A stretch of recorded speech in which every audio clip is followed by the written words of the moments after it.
Les mots humains sont vraiment insuffisants pour exprimer la complexité de la pensée humaine. Je dirais même que les mots limitent la pensée humaine.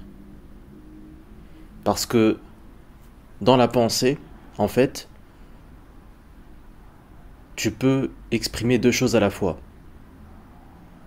Deux choses différentes, contraires, enfin je sais pas si contraires, mais en tout cas tu peux exprimer en pensée deux choses en même temps.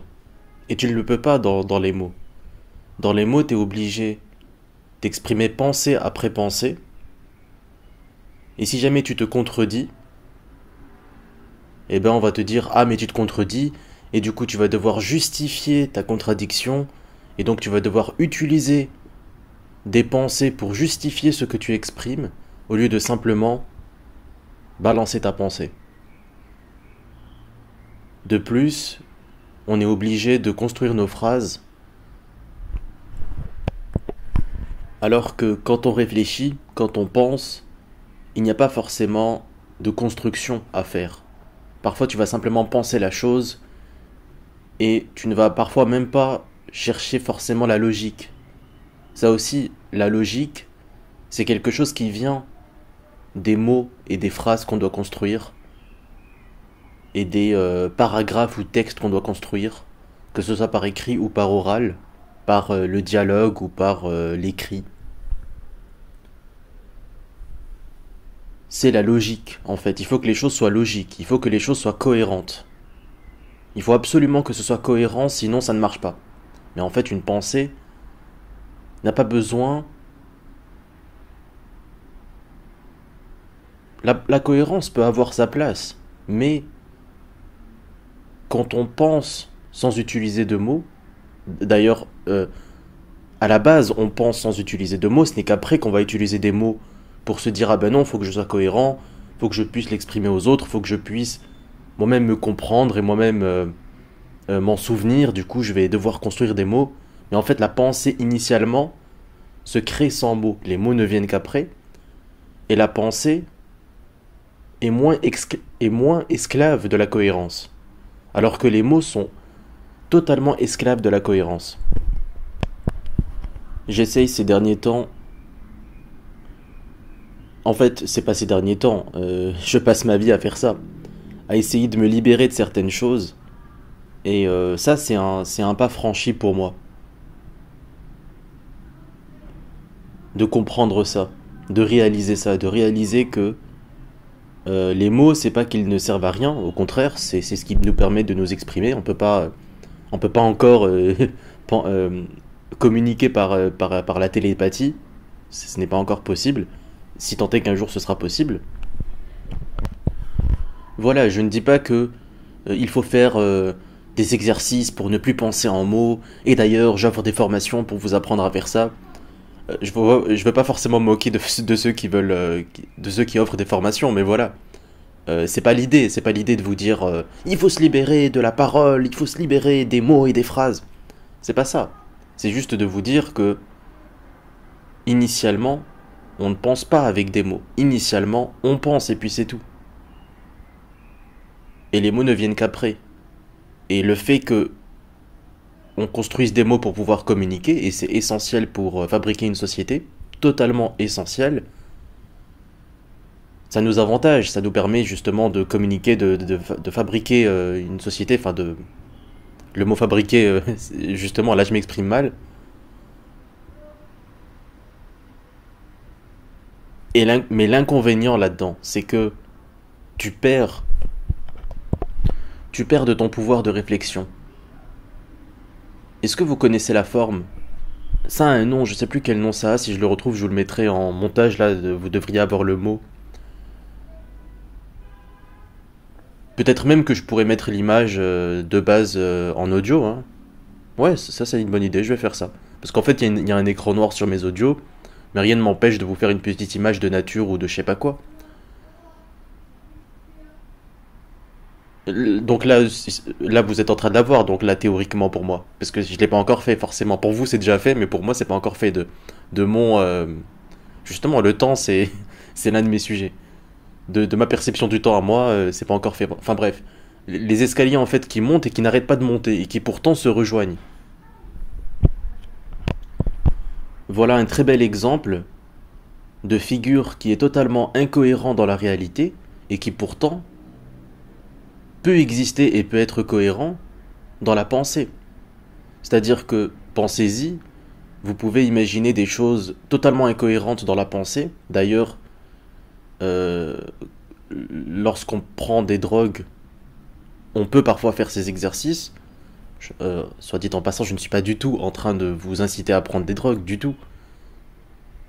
Voilà, faites ce que vous voulez, et voilà, je vous encourage pas du tout là-dedans. Mais c'est le cas, c'est-à-dire des prises de drogue telles que...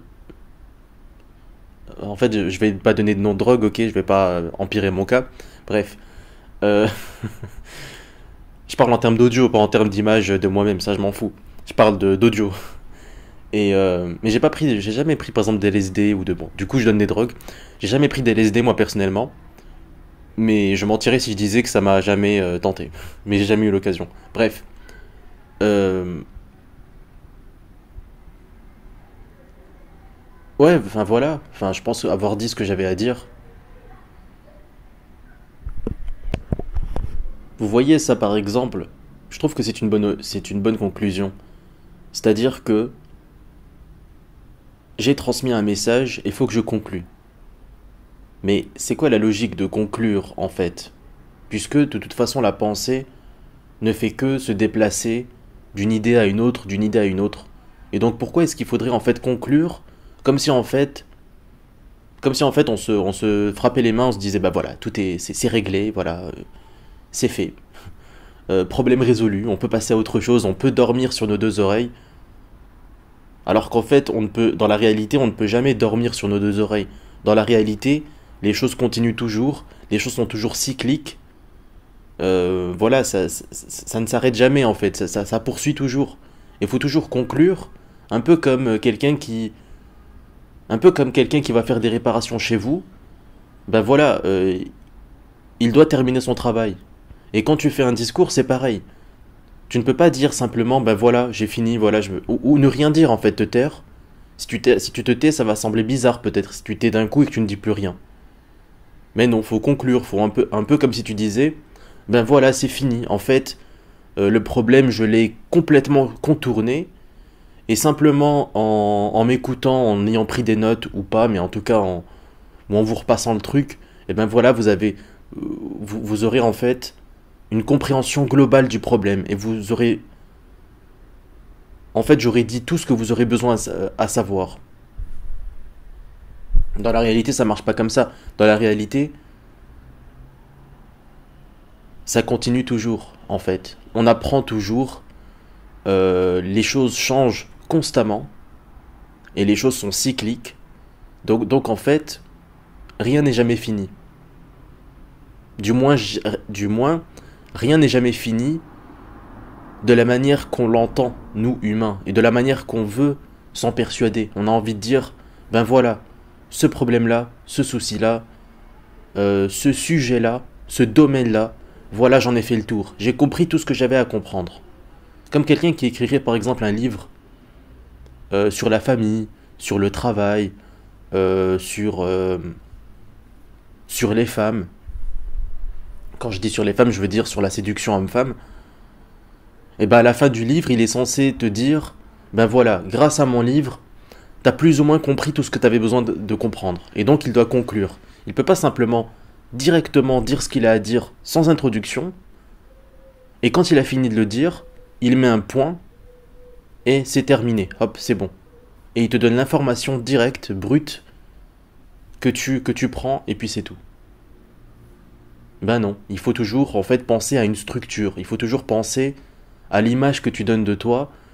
Il faut toujours donner une impression de... En fait, l'humain a envie de se rassurer et de se donner une impression de complétude, alors que la pensée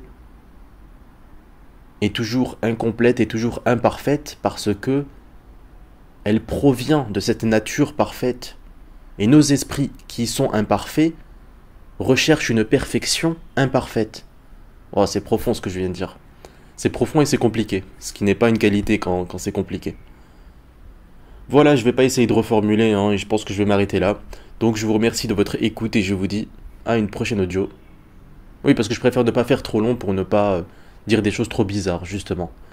Et puis une audio trop longue, c'est toujours moins bon qu'une audio courte ou courte et concise, c'est bien, c'est mieux. Merci de votre écoute et à une prochaine audio. Salut, ciao.